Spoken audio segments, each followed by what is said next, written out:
Ok. Enrique, adelante. Sí, muy buenas tardes, queridísimos amigos. Les hablamos desde el grupo Thomas Jefferson Instituto, que es un patrocinio de libertarios del centro, presididos precisamente desde Argentina por Eneas Aviglioni, en México por Santos Mercado Reyes y la tesorería a cargo de Betty Lobos Bolat. Y sin olvidar a Conrado Andrews Schwartz de Argentina. Esta semana tenemos el placer de escuchar una ponencia de la licenciada en Comercio Internacional, Olivia Langarica, quien tiene una experiencia laboral de más de 8 años en el campo de la logística internacional, además de ser investigadora de tiempo completo en los temas liberales y libertarios. Sean pues bienvenidos y pongámonos dispuestos a disfrutar una de las voces más queridas del Thomas Jefferson Institute. Adelante, Olivia Langarica. Bueno, muchas gracias por la presentación. Ya no necesito presentarme, doy mi agradecimiento especial, sobre todo al Instituto por darme la oportunidad de expresarme en estos medios y un especial agradecimiento al doctor Santos por ver en mí, ¿no?, la capacidad de poder expresarme y exponer estos temas. Bueno, yo elegí este tema y entro rapidísimo porque recientemente estoy terminando, o ya lo terminé, casi lo termino, es el libro de Robert Nozick, de Anarquía, Estoy, Utopía, y creo que estos temas del Estado, la discusión entre economistas y liberales, ya no es tanto liberalismo contra socialismo, sino más bien qué tanto el Estado debe de tener en función, o sea, como funciones, si el Estado debe ser grande o el Estado debe ser pequeño, ¿no? Creo que la batalla contra el socialismo ya está ganada, sin embargo, no dejar de estudiar estos temas, pero sí enfocarnos en lo importante que es limitar el Estado, ¿no? Que es tener esta batalla intelectual, esta batalla de ideas en contra, vamos a decirlo así, de la socialdemocracia que vivimos hoy. Bueno, voy a explicar conceptos muy básicos, la verdad es que soy muy básica explicando, voy a ir de lo básico a lo más complejo y un poquito rapidito, y después vamos a ver de manera muy concreta las aplicaciones en la sociedad. Entonces, voy a empezar con conceptos de John Rawls, muy básicos, y algunos de Robert Nozick, y presentando desde luego a John Rawls. ¿Quién es John Rawls? John Rawls es un filósofo político, uno de los más importantes del siglo XX, que encuadra sus ideas en la socialdemocracia, ¿no? Algunos le llaman social liberalismo. Él defendía un papel en el Estado muy intervencionista en la esfera económica de la vida de las personas. Y básicamente lo que Rawls decía es que, en primer lugar, había que respetar, sí, las libertades personales, o sea, de carácter no económico, pero, por otro lado, él decía que había que combatir ferozmente cualquier desigualdad económica. Y obviamente que no beneficiara a algunos cuantos, ¿no?, a los más favorecidos. Entonces él decía que si alguna desigualdad económica no era útil para favorecer a los más pobres o a los menos capacitados o a los más desfavorecidos, entonces el Estado no, vaya, estas desigualdades no eran moralmente justificables y entonces el Estado tenía que erradicar estas desigualdades. Básicamente esa es la teoría central de Rawls, ¿no? Robert Nozick, por otro lado, nace en el 1938 y muere en el 2002. Es un profesor de la Universidad de Harvard, compañero de John Rawls, y es conocido por su obra, como ya dije, Anarquía, Estado, Utopía, donde él critica muy enfáticamente la teoría de la justicia distributiva, y él propone, ¿no?, el Estado mínimo como una forma de gobierno muy pequeño y más justo. Entonces él es es el representante, uno de los más prominentes del liberalismo y del libertarismo. Bueno, vamos a empezar. ¿Qué es la justicia distributiva? Un concepto muy, muy básico. A ver, la justicia distributiva se consigue cuando algo valioso o deseado por varias personas se distribuye entre ellas de forma justa, ¿no? En muchos casos, pero no en todos, la distribución justa es la distribución en donde todas, por ejemplo, todas las personas tienen que tener los bienes de una manera igualitaria. Y esto es lo que muchos en la democracia piden a los gobernantes, piden que seamos unas sociedades igualitarias, que se promueva una vida digna, una vida de bienestar para todos, por ejemplo. Y la representación más, o la figura representativa de la justicia distributiva es este pastelito que se menciona mucho con 8 partes iguales. Esa es la figura representativa de la distribución igualitaria, ¿no? Entonces, vamos a ver qué es la posición original, que es un concepto de Rawls en su teoría de la justicia. La posición original de Rawls es lo que al estado de naturaleza, algunos ya lo sabrán, no lo voy a explicar porque no va a dar tiempo, es lo que algunos conocen como estado de naturaleza de los filósofos históricos de Thomas Hobbes, John Locke, incluso Jacques Rousseau, ¿no? En este estado de naturaleza, las personas acuerdan las condiciones de un contrato que define los derechos y los deberes básicos de los ciudadanos, desde luego en una sociedad civil. La gran diferencia consiste en que en el estado de naturaleza puede pasar que los más capacitados o los más talentosos de pronto obtengan una ventaja sobre los más débiles o los menos capacitados. Eso pasa en el estado de la naturaleza. Entonces, Rawls, para evitar esto, que establece en la posición original que haya representantes de los ciudadanos que sean puestos bajo un velo de ignorancia.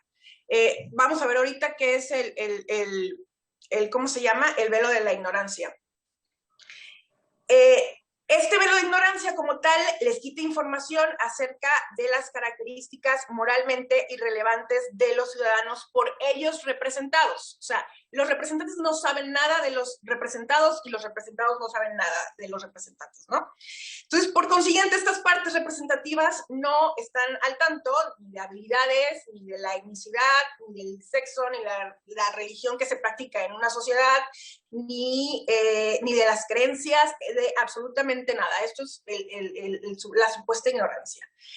Y esto le da al Estado o a la posición original un carácter muy imparcial, una posición muy imparcial que carece, según John Rawls, que carece el estado de naturaleza de los filósofos históricos. Entonces, vamos a pasar a ver qué es el velo de la ignorancia. Muy sencillo. Rawls aquí lo que supone es que en la posición original hay que anular los efectos que ponen a los hombres en situaciones desiguales, ¿no? Y en tentación incluso de explotar circunstancias naturales y sociales en su propio provecho, ¿sí? Entonces, las partes, tanto los representantes como los representados, están situados bajo este velo de la ignorancia. O sea, nadie conoce su lugar en la sociedad, su posición de clase, su estatus social. Tampoco nadie conoce la suerte que va a tener en la distribución de los activos, nadie conoce sus habilidades naturales, nadie conoce su fuerza, todo ese tipo de cosas, ¿no? Hace cuenta, yo vengo al mundo y en la medida que yo me desarrollo, yo absolutamente no sé nada de mis habilidades. Entonces, este es el velo de la ignorancia. Los principios de justicia se eligen detrás de un velo, que es el velo de la ignorancia, y el objetivo de este velo es que la posición original, tanto los participantes, los representantes como los representados, sean imparciales, ¿no? Entonces, yo creo que hasta ahí está claro. ¿Qué es la cooperación social? Según Robert Nozick, y este es un concepto que comparten tanto Robert Nozick como John Rawls, pero llegan, desde luego, a conclusiones diferentes, ¿no? Primero, vamos a suponer que la cooperación social está basada sobre la división del trabajo, la especialización, la ventaja comparativa, el intercambio. Cada persona trabaja individualmente para transformar cualquier entrada que esa persona reciba y además es contratado por otros para que posteriormente se transformen o se transporten los productos a los consumidores finales. Vamos a decir que esa es la cooperación social. Pero a diferencia de Rawls, Nozick no cree que la cooperación social produzca por sí misma un problema distributivo. John Rawls sí cree que la cooperación social produce un problema de distribución. O sea, básicamente el mercado produce un problema de distribución no igualitario. Robert Nozick no piensa esto. Él entiende que la contribución de que todos hacemos a la producción de bienes resulta en esta cooperación, ¿no? Y se determina bajo las reglas de la utilidad marginal, que no me va a dar tiempo de explicar ese concepto, pero básicamente esto es lo que piensa Robert Nozick. Bueno, las pautas. ¿Qué son las pautas? Las pautas es un principio de distribución si se especifica que la distribución debe variar de conformidad, o sea, debe variar de acuerdo a las dimensiones naturales. Por ejemplo, una dimensión natural sería el mérito moral, la inteligencia, la necesidad, la utilidad. Eso es una dimensión natural. Entonces, las pautas tienen que variar de acuerdo a las dimensiones naturales. Y cualquier combinación de estas dimensiones naturales sirve de pauta para la distribución de bienes. Es decir, se distribuye de acuerdo a las necesidades de los demás. Eso es algo pautado, ¿no? De acuerdo al producto marginal de los demás. Se distribuye de acuerdo a las necesidades. Y casi todos los principios de justicia distributiva de la teoría de justicia de Rawls son pautados, ¿sí? Yo creo que aquí muchos entienden estos temas, no creo que los desconozcan. Yo estoy, desde luego, abierta a correcciones, abierta a observaciones sobre lo que he venido estudiando, ¿no? Bueno, y por último vamos a ver el principio de la diferencia, que este concepto, este principio es la principal tensión entre Rawls y Robert Nozick. Y engloba este concepto a las pautas, engloba a lo que ya vimos de la posición original, la cooperación social, el velo de la ignorancia. Este principio es central. Y expresa la idea de ciertas desigualdades sociales. Estas desigualdades dice que no son justas cuando significan una mejoría en la situación de los demás, como ya vimos en la presentación de John Rawls. Y estas personas, esta mejoría en los demás, se supone que deben de ser los más pobres o los más desventajados, ¿no? Y bueno, este es un principio importante, como ya decimos, entre Nozick y Rawls, y vamos a ver aquí con este principio central cómo Robert Nozick empieza a hacer la tensión en contra de John Rawls, vamos a decirlo así, en contra de las ideas de John Rawls, con este principio de diferencia. Aquí lo que pasa es que este principio de diferencia dice básicamente que a todos nos tiene que ir bien de la mejor manera posible, en la medida que esto beneficie, ya lo dijimos, a los peor situados. Entonces, hay una justificación de que, por ejemplo, si a mí me va bien y eso beneficia al otro, entonces yo tendría que estar dispuesta a dejar que el Estado distribuya lo que yo he ganado con mi esfuerzo, ¿no? Y así, entonces, mejorar la situación de los demás. Y ese es el gran tema de Nozick. Es el gran tema, porque ahorita vamos a ver la teoría retributiva de Nozick, más adelante, pero entonces Nozick, leyendo este principio de diferencia, se pregunta, ¿cuándo es justo el derecho a la pertenencia? ¿Cuándo es justo? Él hace este análisis, ¿no? Y por otro lado, John Rawls hace otra pregunta y dice, ¿cómo vamos a reparar las injusticias naturales a través de una estructura institucional que descansa en la sociedad? O sea, por un lado, Nozick se hace una pregunta de cuál es o cuándo es justo el derecho a la pertenencia, y por otro lado, Rawls dice ¿cómo vamos a reparar las injusticias a través de las instituciones? Son unas preguntas y unos postulados bien diferentes, ¿no? Como podemos ver. Entonces, los dos van a partir de cosas diferentes, pero tanto la teoría distributiva de Rawls como la retributiva de Nozick se basan en el respeto irrestricto del individuo, ambas teorías. Entonces, Rawls primero lo que hace en su teoría es que él defiende los derechos fundamentales como absolutamente inviolables, pero Olivia, luego... perdón, por cuestiones, no sé, de la cuestión técnica, ahorita se va a desconectar, nos vamos a conectar para que tengas más tiempo, porque me está marcando solamente un minuto, no sé por qué bajó de 40 a 25 minutos, me está marcando ya que falta menos de un minuto, para que en momento dado, si ahorita se desconecta, nos volvemos a conectar, que queden cápsulas de 2 espacios para que termines más ampliamente tu situación, Olivia. Adelante. Si se Ok. conecta, amigos, todos los que nos están escuchando, nos volvemos a conectar con Olivia como un segundo capítulo. Adelante, Olivia. Sí, les decía, bueno... Olivia, por favor. Ok, entonces les decía que Rawls lo que hace es que él reconoce los derechos fundamentales del individuo como absolutamente inviolables, pero luego él empieza a hablar como de una justicia redistributiva, ¿no? Y lo que Nozick le dice es que, o sea, de su teoría, no es lógico o no se sigue que el hecho de que él diga respetar los derechos del individuo y los defienda para después introducir esta justicia distributiva, vamos a decirlo así. Entonces, él le dice, oye, tú estás violando automáticamente lo que tú dices respetar, ¿no? Rawls también, al mismo tiempo, lo que hace es que empieza a tener una discusión con el utilitarismo. Él critica que no se puede, o sea, que no puede ser que en beneficio de muchos, algunos pocos sufran, ¿no?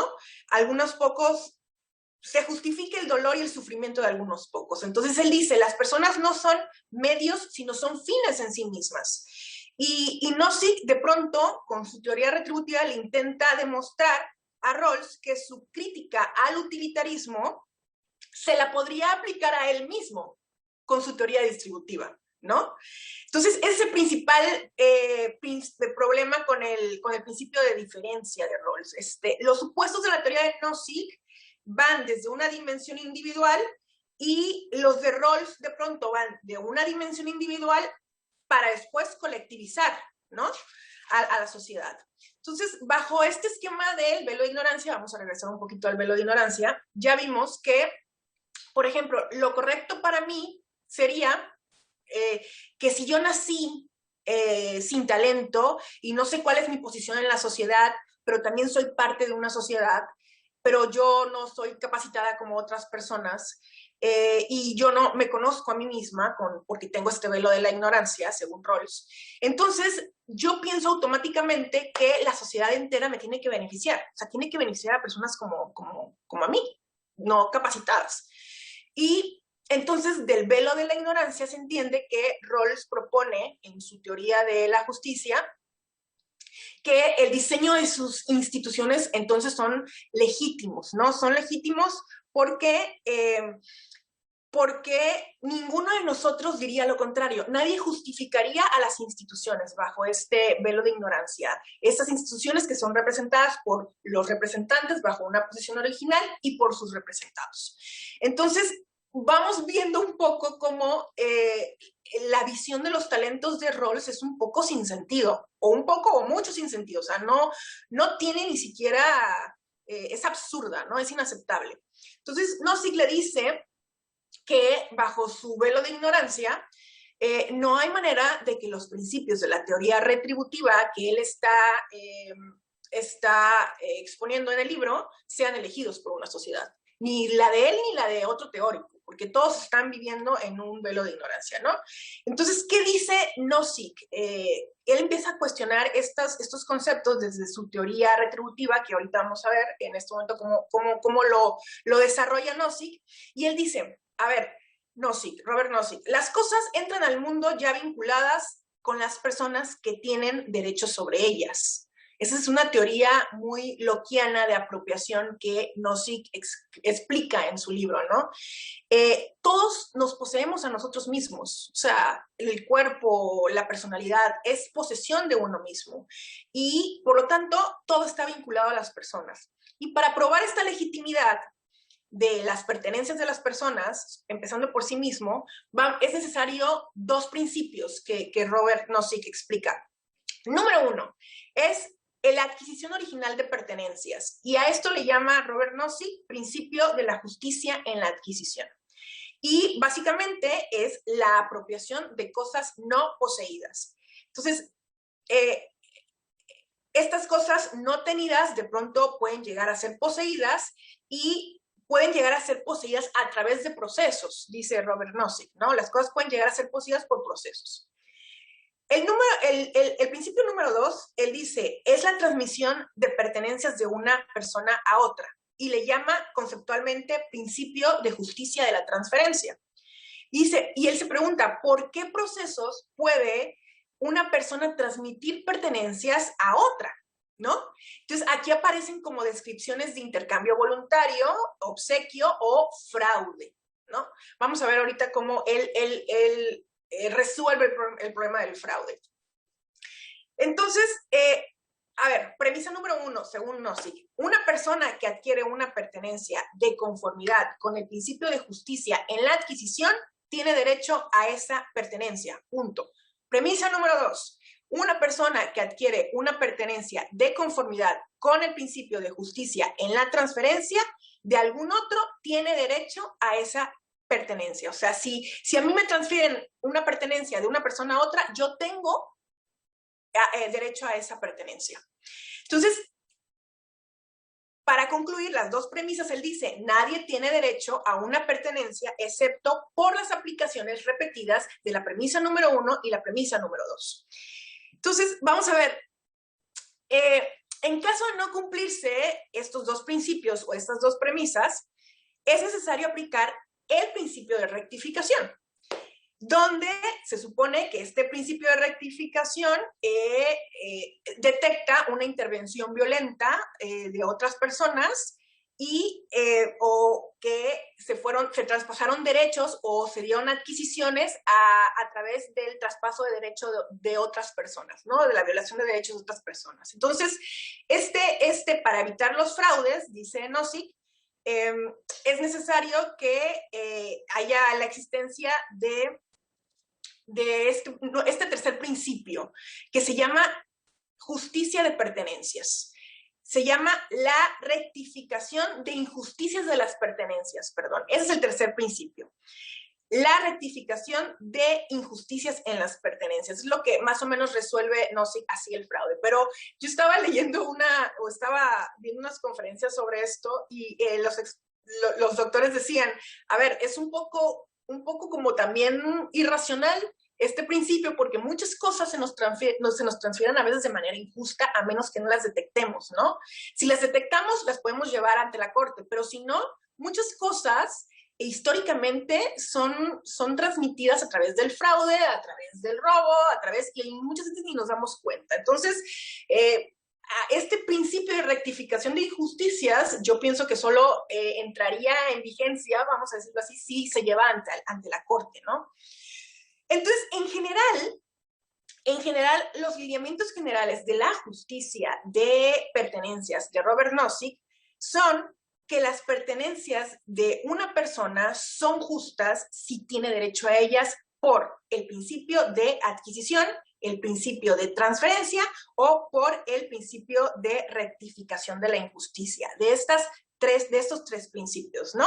Entonces ya después de ver más o menos el cuerpo de la teoría de Robert Nozick, hay una conclusión muy corta que yo veo aquí, que la teoría retributiva de Nozick es procedimental, o sea, que lleva un proceso. No establece pautas arbitrarias como John Rawls. El principio retributivo no es pautado, no es un principio de estado final y no concentra su atención sobre una forma, o más bien el principio, los lineamientos generales concentran su atención en su forma particular en que las acciones de los individuos llegan a apropiarse de las cosas, ¿no? Según la cláusula lockeana. Y estas apropiaciones de los individuos invariablemente van a afectar a otras personas. O sea, él le dice, Robert Nozick le dice a Rawls, cuando alguien posee su propio cuerpo y posee algo, propiedad privada, va a empeorar la situación de otros individuos, que de otra manera esos individuos hubiesen poseído, ¿no? Por ejemplo, vamos a dar un ejemplo de esto. El agua. Hay sociedades que de pronto encuentran un pozo de agua. Entonces yo llego y digo, este es mi pozo de agua y no le doy a nadie agua. Pues ahí, entonces, según la cláusula lockeana, sí hay que justificar la propiedad privada porque tú estás traspasando indirectamente derechos de otros, necesidades básicas. Nadie puede tomar agua porque yo no quiero que nadie tome agua porque yo me apropié del pozo, ¿no? Yo lo trabajé, ¿no? En ese sentido, vamos a decirlo que no se puede dejar morir a las personas de sed. Pero hay otra visión de la propiedad privada, según la cláusula lockeana, que, por ejemplo, Carlos Slim. Carlos Slim tiene un montón de adquisiciones, ¿no? Y Carlos Slim lo que hace es que yo empeoré mi situación respecto a Carlos Slim porque yo no poseo, ni iba a poseer nunca, por mis facultades y por mis capacidades, todas las adquisiciones que él sí tiene. Pero gracias a que Carlos Slim tiene todas estas adquisiciones, hay un montón de gente que tiene trabajo, hay desarrollo tecnológico, hay desarrollo en la sociedad. Entonces, ahí sí se justifica la cláusula lockeana, ¿no? Acuérdense que con Rawls alguien está justificada las desigualdades siempre y cuando se beneficia a los demás. Y aquí en el tema, en el ejemplo del agua, pues yo no me puedo apropiar de algo siendo que los demás están sufriendo, ¿no? De sed. Básicamente esos son ejemplos muy sencillos de lo que podría explicar de las teorías de ambos, pero Nozick, él dice, en la teoría retributiva definitivamente no hay ninguna dimensión natural. O sea, en la teoría retributiva no hay ninguna combinación de dimensiones naturales, es decir, no se distribuye de acuerdo a las necesidades de los demás. O sea, la teoría retributiva no produce ningún tipo de distribución.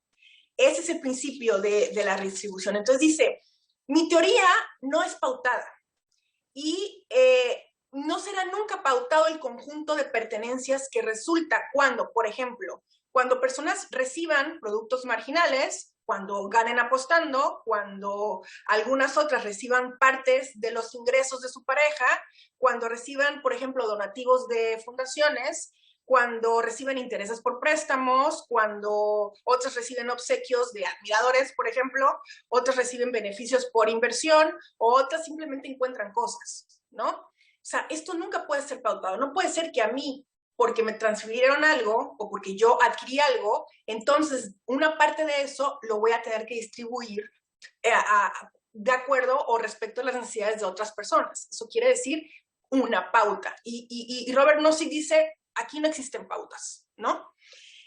Vamos a ver, ya estoy terminando. La aplicación de estos principios. El principio de diferencia de John Rawls, en términos sencillos, es que los ricos aportan todo y no reciben absolutamente nada. O los que tienen los más capacitados dentro de una sociedad, ¿no?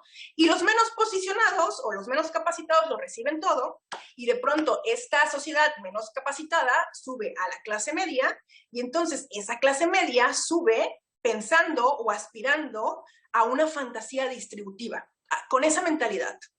O sea, es decir, en el velo de la ignorancia se creen que las cosas caen del maná, caen del cielo, y eso lo critica Robert Nozick en el libro.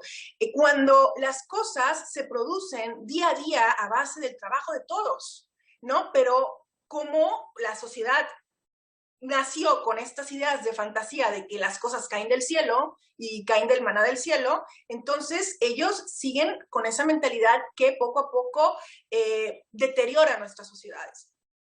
El principio de diferencia, nuevamente, no es más que constructivismo, que lleva a las sociedades planificadas rumbo al socialismo. Y De eso se trata. El principio de diferencia trata de diseñar la vida de los individuos que tienen diferentes preferencias para que dé un resultado en la sociedad, ¿no? Esa es una pauta final. O sea, básicamente utilitarismo. Ellos planifican la vida de todos para que dé un resultado en su totalidad. Y Rawls lo que hace es que lleva automáticamente la igualdad de oportunidades a un sentido de identidad. O sea, es decir, yo tengo que tener las mismas oportunidades que el más capacitado porque yo tengo menos habilidades. O sea, él lleva la igualdad de oportunidades, está ligada con la identidad de las personas, según Rawls. Y esto es bastante peligroso que las personas piensen así, ¿no? Entonces, no hay derecho de propiedad en las teorías de John Rawls, sino un derecho de copropiedad, es decir, se tiene copropiedad sobre las personas, sobre los talentos de otras personas, sobre las habilidades, sobre el cuerpo de otras personas. O sea, una parte de mis habilidades, de mi cuerpo, le pertenece a la sociedad, no me pertenece a mí. Eso es copropiedad, no propiedad privada. Entonces, eso es básicamente lo que hoy en día yo veo en las sociedades. Yo veo que hay un velo de ignorancia, definitivamente lo hay, y ese velo nosotros como liberales y libertarios lo tenemos que rasgar y decir, no, las cosas no caen del maná, las cosas son a esfuerzo de trabajo diario, de trabajo muy duro, de esforzarse, ¿sí?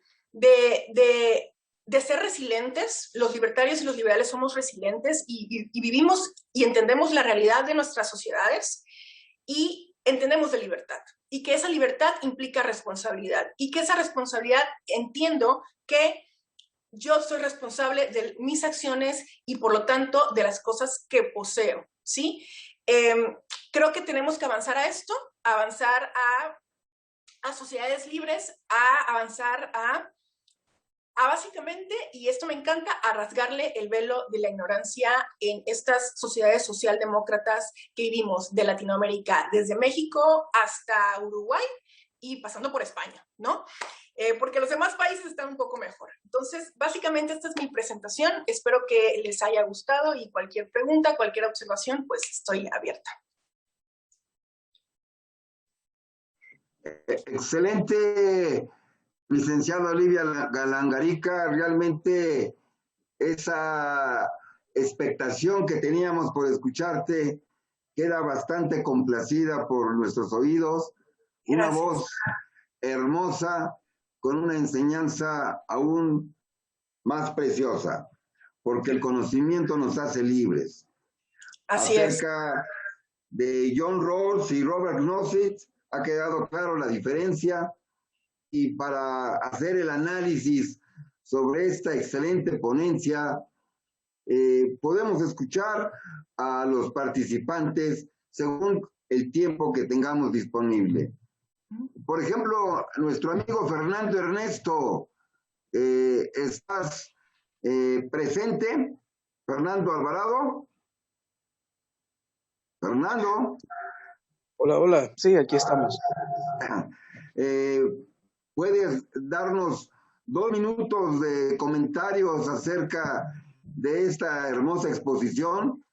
¿Qué observaciones, puntos de vista o pregunta le puedes hacer a la licenciada en Comercio Internacional?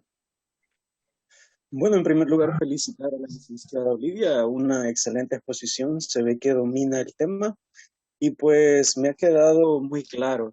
Simplemente la felicito porque se ve que se ha preparado mucho y sabe mucho del tema. Muchísimas gracias por compartir con nosotros su conocimiento. Gracias, Fernando. Bien. Y nuestro maestro Santos Mercado, una observación, un comentario acerca de nuestra expositora Olivia Langarica. Muchas gracias, Enrique. Pues también felicitar a Olivia porque veo que es una mujer muy estudiosa y le entra a temas difíciles. Este tema de la distribución, de la retribución, es un tema que se debe abordar ampliamente, profundamente, porque mucha gente, sobre todo gente de izquierda, lo toma como una bandera para atacar al mercado, para atacar a los capitalistas, a los empresarios, demonizando a la gente que tiene más, no sabiendo que el que tiene es porque luchó por ello. Y no solo porque luchó, sino cualquier persona. Vamos a suponer que Olivia de pronto se le ocurre poner una empresa para vender pizzas.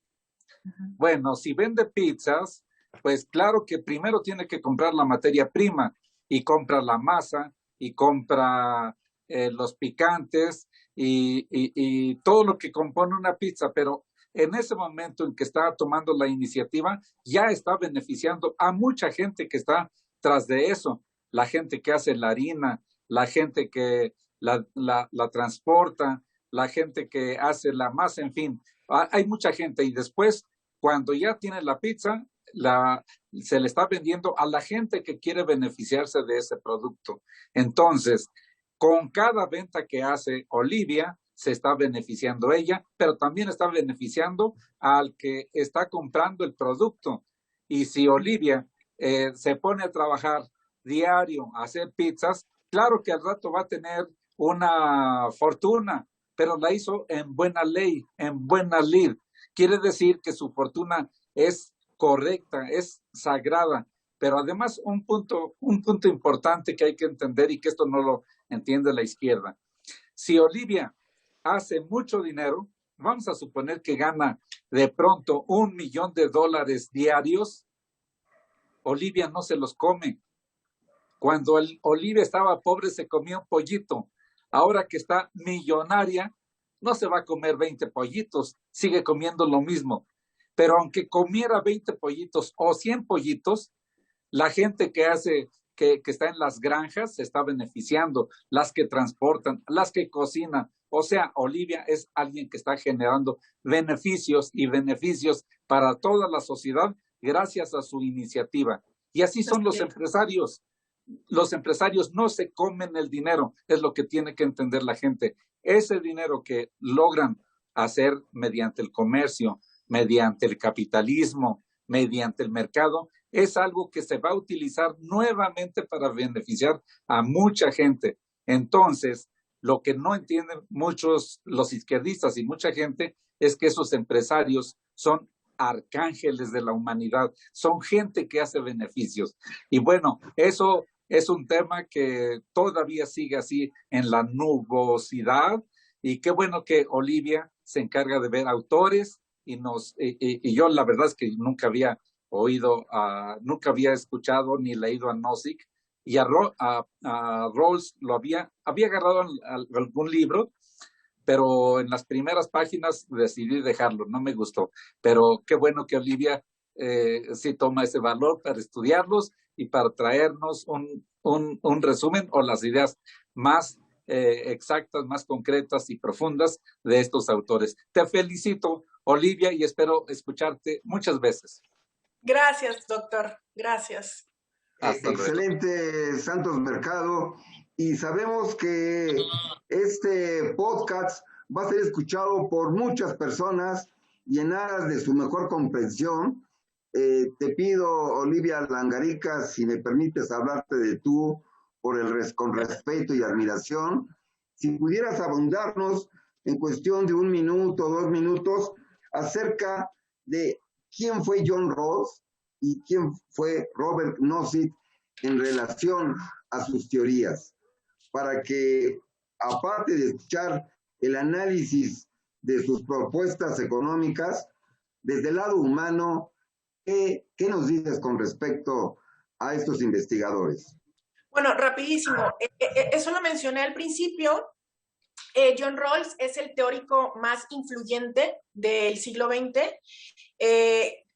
Creo que es egresado de la Universidad de Harvard, y él definitivamente tenía buenas intenciones. Él tenía buenas intenciones de aportar con sus ideas a una sociedad más justa, ¿no? Una sociedad igualitaria, pero se equivoca, definitivamente se equivoca cuando él, como lo decía, defiende por un lado los derechos fundamentales como los liberales, y tenemos de hecho muchas coincidencias con John Rawls como libertarios y liberales, Pero él dice, no es posible que unos vivan peor que otros, ¿no? Y que las desigualdades económicas no pueden ser dentro de una sociedad.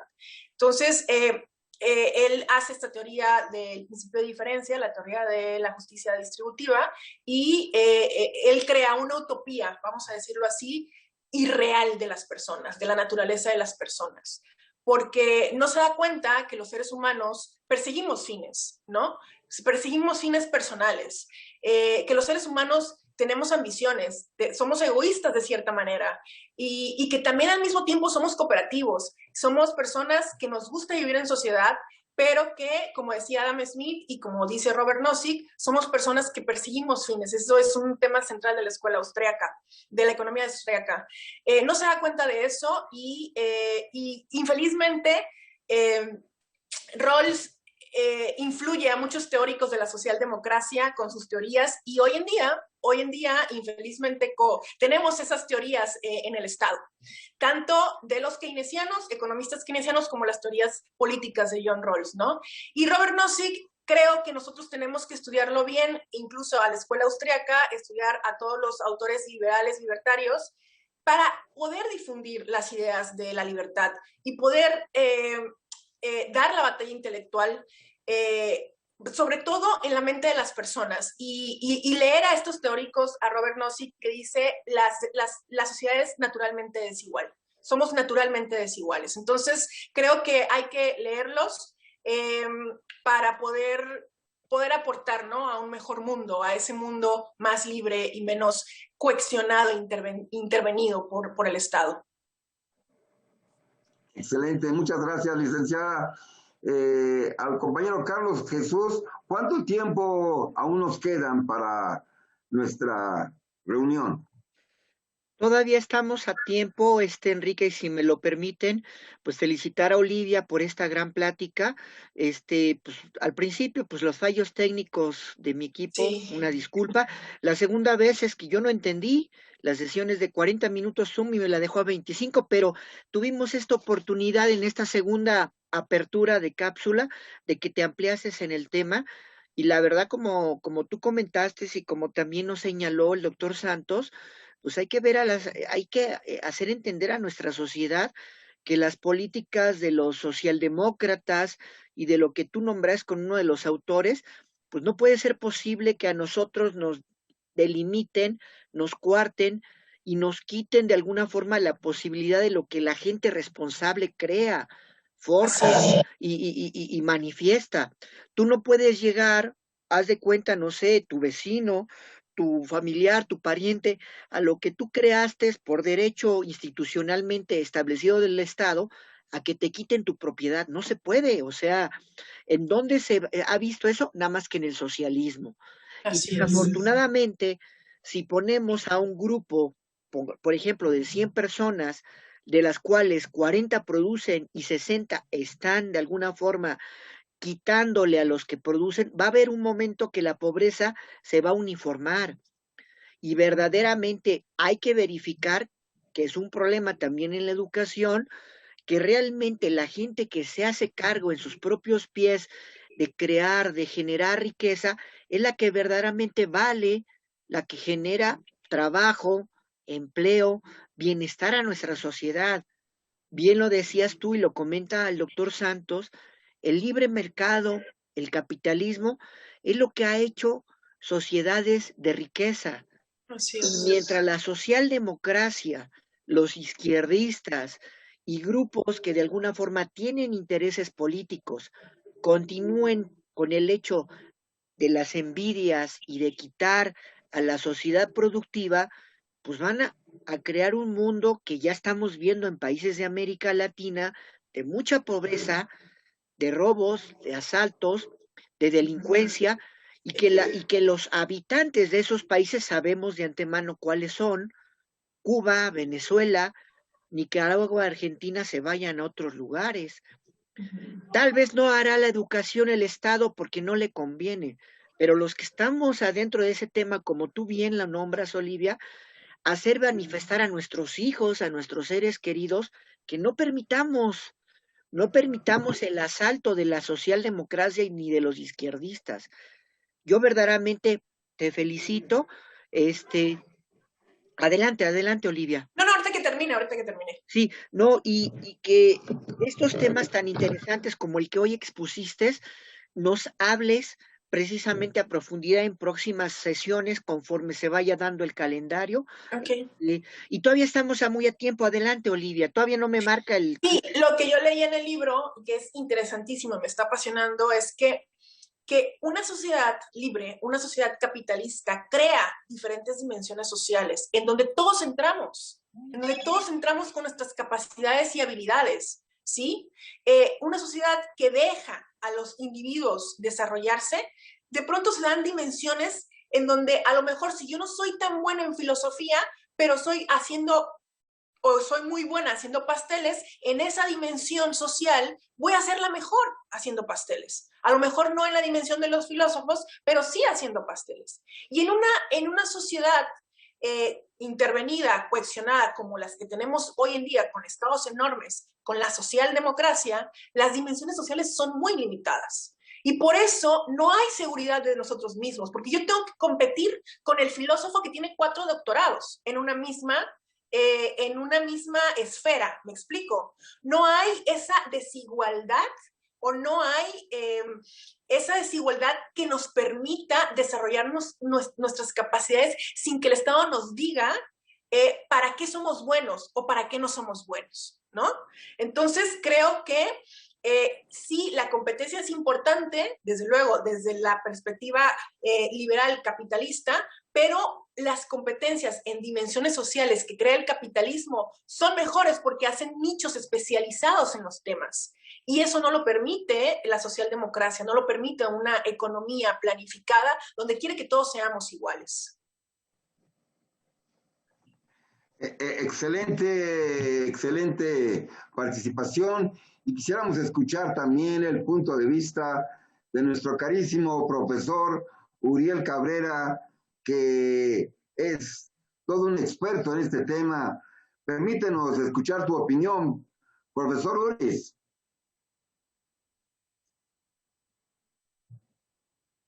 Uriel Cabrera.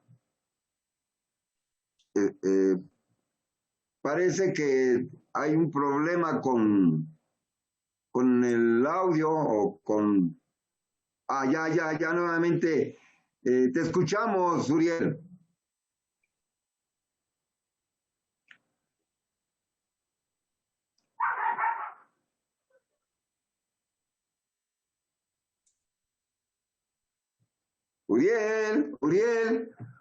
Uriel, ¿nos estás escuchando? Profesor Uriel. Creo que no nos escuche. Sí.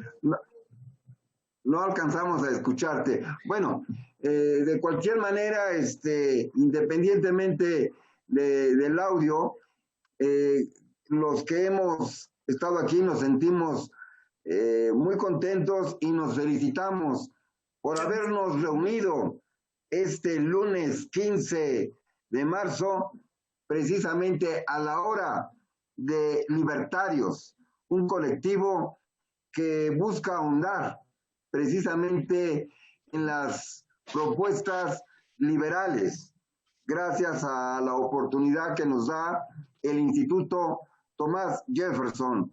Quisieras, como para despedirnos, licenciada, ¿qué te dejó esta reunión y qué mensaje les das a nuestros escuchas y sobre todo a los que te vamos a seguir escuchando, porque este programa se va a repetir una y otra vez y nuevos auditorios vamos a poder deleitarnos e iluminarnos con tus investigaciones?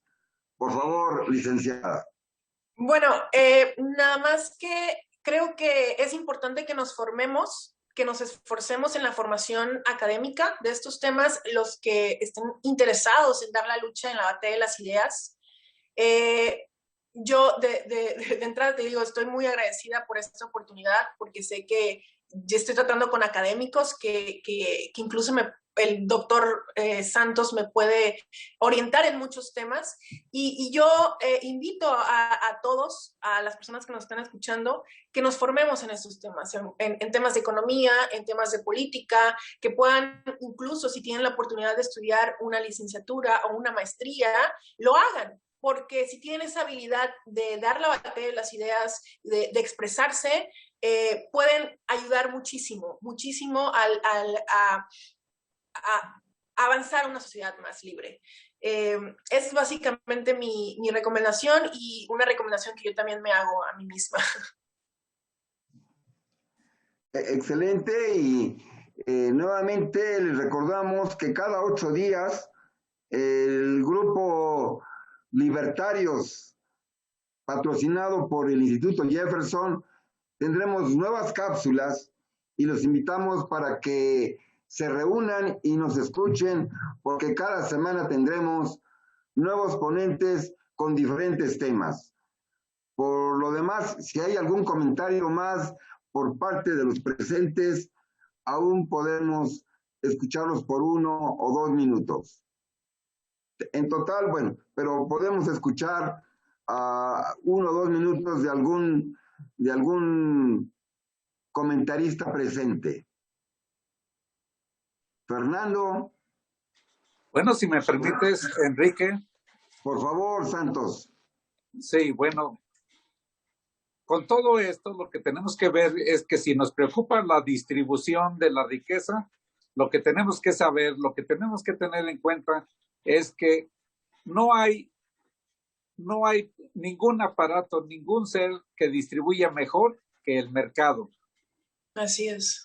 Si tú actúas en el mercado y eres capaz de satisfacer los gustos, necesidades o caprichos de la sociedad, tú vas a obtener riqueza, y es una riqueza bien habida.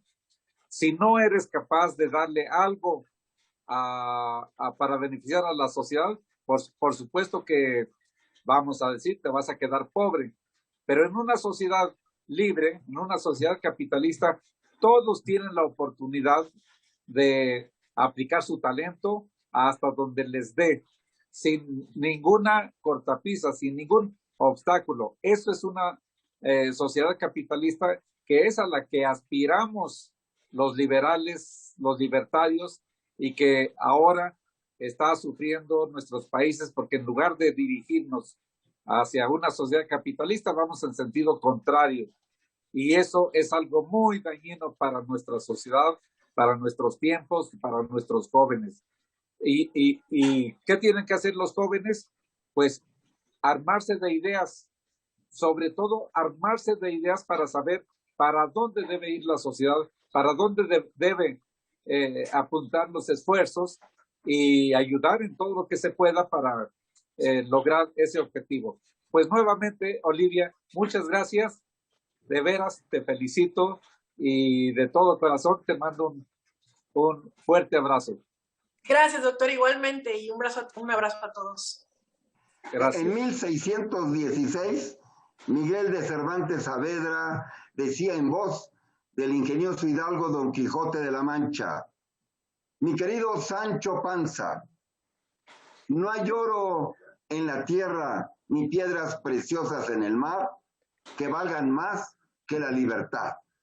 Por la libertad podemos y debemos ofrendar la vida.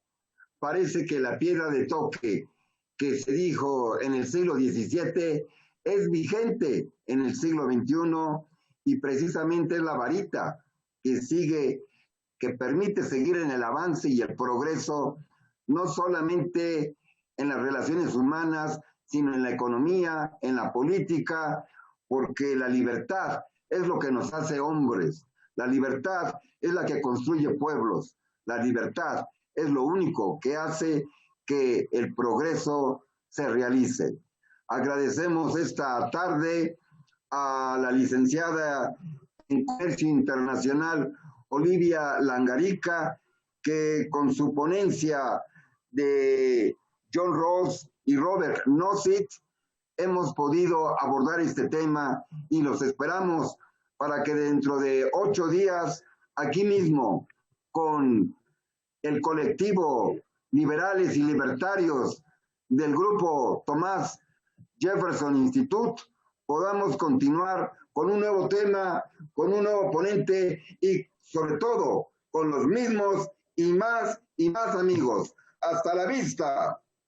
Hasta luego.